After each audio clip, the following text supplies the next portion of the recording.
Welcome to another video from Gweilo 60. I know everybody's telling me, Gweilo, stay out of politics. Well, this is a political video for sure. You see everybody trying to alienate China. Well, and why is the world so scared of China? Why is the United States so scared of China? And rather than trying to alienate a country like China, you think that you'd want to bring them into the fold, be buddies with them, because, well, here, let me tell you, they're trying to stop Huawei because they have 5G technology. 5G technology that the States or anybody else in the world doesn't have. This is cutting edge technology. They're second to none in artificial intelligence creation.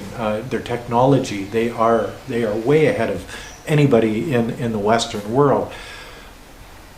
Why should you be scared? Why should you be scared of this? Well, because they can use it for spying. That's what the state says. But you see, if the states had 5G, what do you think they would be doing with it? Exactly. They'd be doing exactly the same thing. So it's just another tool in the chest of a government to try to bring their government higher, stronger. And that's what scares the United States. 1.4 billion people. Yes, an army that's growing exponentially. Okay, well, and the Americans say, well, yeah, but we spend way more than the Chinese do on their military. Yes, but you got to understand that 7-to-1 for the RMB to the American dollar, and China gets more bang for their buck. Their RMB goes farther than an RMB would go, or a dollar goes farther than a dollar would go in the United States or Canada or Australia or any of these other countries.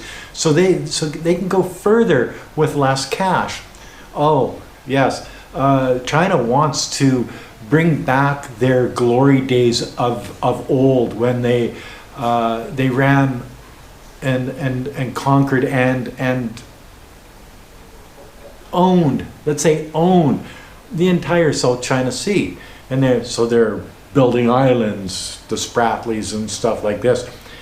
And this scares the living bejesus out of the United States, because they've always been the military power in the world up until just recently. Well, they probably still are a little bit dominant, but China's up there, guys, and they're not going away. So alienating China and making them the bad guy, fighting against them, this trade war and tariffs and stuff, this is just little friction as compared to what could happen in the future if things get out of hand because of stupid little frictions like the tariffs and the trade wars. I think one of the things that really scares the United States is they've pulled out of like the Trans-Pacific Partnership. They've pulled out of nuclear armaments treaties with Russia. They've pulled back and they're make America great again. Don't help these people. Don't do this over the Syrian thing that they backed off and left the Kurds out there to be slaughtered. Things like this where they're losing allies around the world, and you can tell, like, even the Republicans are saying, oh no, don't do that. Like Trump, what's the matter with you? The Democrats, well, they don't want to do anything because they're scared to move, type thing. That's just the way they are. I think it's in their genes. But then you get China that's got the Belt and Road Initiative. It's like bringing back the Silk Road of yesteryears. Okay, we're back to this. We want the glory of our country as it was back when it was a superpower, the most powerful country in the world. So they want the South China Sea. They got Tibet. They've got Hong Kong. Taiwan will be on the list of things to do. You know, they've got their eyes set on the South China Sea. They're doing business in India, and they're doing business in Southeast Asia. They're doing business in Indonesia and Malaysia and Australia and like the Philippines, all these Southeast Asian countries. They've got stuff going into the Middle East And not only are they building inroads there, but they're helping build infrastructure. They're building friendships. They're becoming stronger. You get to, I hate to say this, but Lao86 was right on one of his videos. He said, I go back to the United States and it looks like they're still back in the 1970s. 1970s, exactly. You come to a place like Nanning, which is a second tier, but it just turned from a third tier to a second tier city, and you've got no less than 500 skyscrapers being built at any one time. They've built 3 lines in the last 4 years, subway. They've got high-speed trains in the last 4 years going every which direction to Beihai, to Guilin, to Guangzhou and Hong Kong, and you name it. All of these things have been built in the last 4 or 5 years. Okay, well, what's being built in the United States? Look at Canada. 4 years ago, Trudeau gets in, oh yeah, we're going to build a Trans-Pacific pipeline. 4 years later, now we've got an election here next week. Not 1 inch of pipelines being built. You know, so it's got to that point where China is growing and getting stronger, and their technology is getting better, and they've got the population. And then you look at the Western world and they're not growing. Their infrastructure isn't growing. Their world is sort of imploding because they've got debt coming out their yang. Not saying China doesn't have debt. China's got debt, but when they build debt, they build infrastructure, they build high-rises, they've got something to show for it.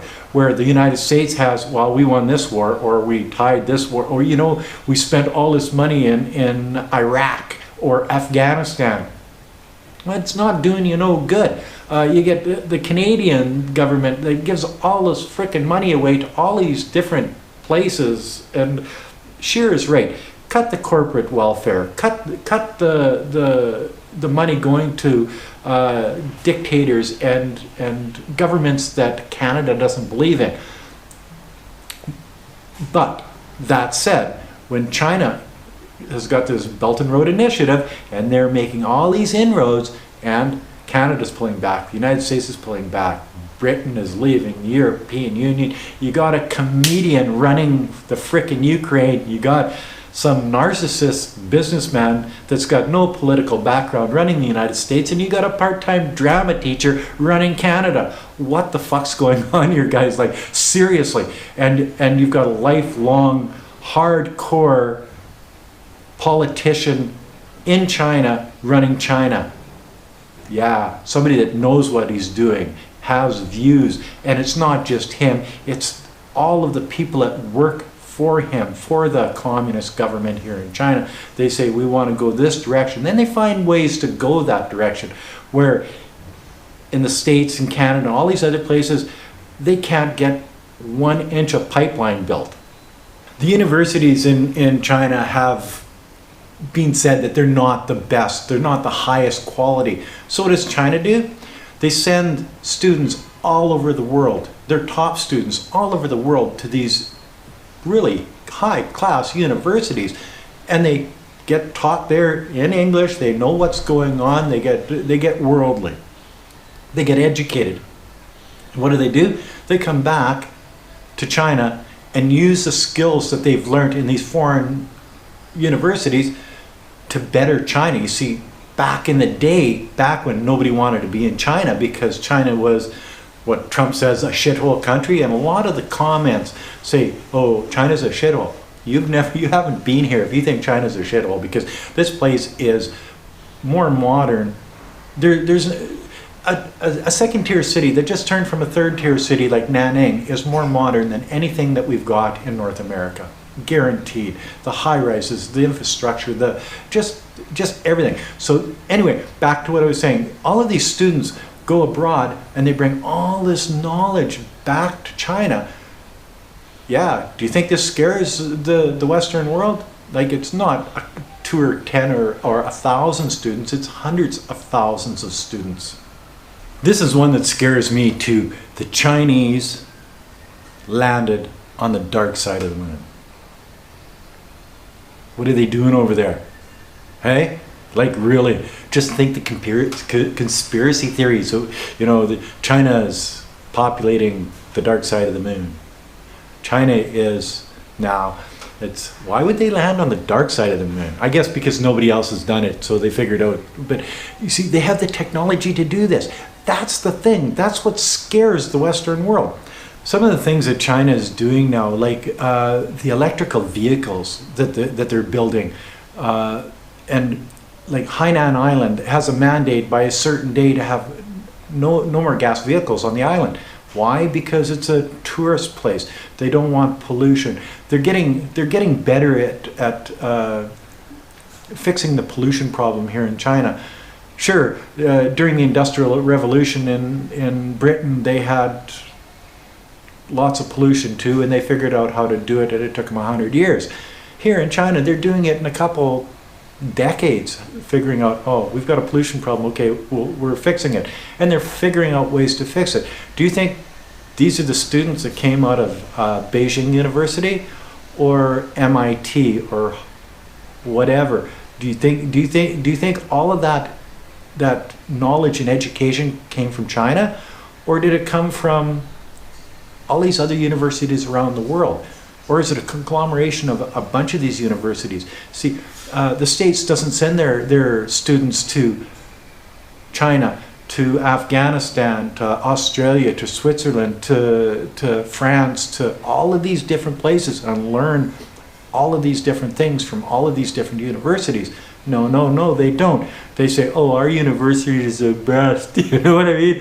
It's just the way they are. Where the Chinese, they have humility. They know that their universities aren't the best, so they send their students overseas, and they come back with all this knowledge. Yes, they do. So you better bet your bottom dollar that the world is watching what China is doing with these students and saying, oh, what do you think this 5G was just a brain fart from some Chinese techno geek?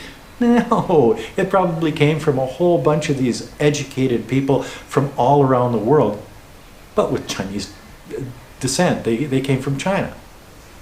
So the way to try to fight against China in the media, communism, detaining Uyghurs, mass detaining of Uyghurs in Xinjiang province, Hong Kong riots, trying to take over the South China Sea, detaining Canadians, whether they're spies or not, I don't know, but they use it. All of the things that they can use against China in the media, they do. But they got to understand, China's a big boy. It's not a little country that really gives a rat's ass about what Canada thinks or Australia thinks, and they've said that on numerous occasions. Keep your nose out of our business, you know. So if they cared what you thought, they wouldn't be like that. So all of these accusations, some may be true, some might not be. I don't know, but it just shows that there's more fear coming from the West because of China growing as a stronger country. And you bet your bottom dollar, within 10 or 15 years, China will be the #1 country, both militarily and economically. And it's in their nature. They've got 6,000 years of written history, guys. They've been around, the States, what's it been around for 300-400 years? You know, that's a short time in Chinese time. Sure, a lot of it was ancient Chinese or whatever, but you see, it's a written history. They've got country pride. They're patriotic. They're nationalistic. There's no way that they're just going to lay down and say, "Oh, okay, you beat us, guys." So rather than being scared of China, rather than trying to alienate China, rather than trying to make them the bad guy on the block, why not embrace what China does? Try to work with China. Try to be their friend.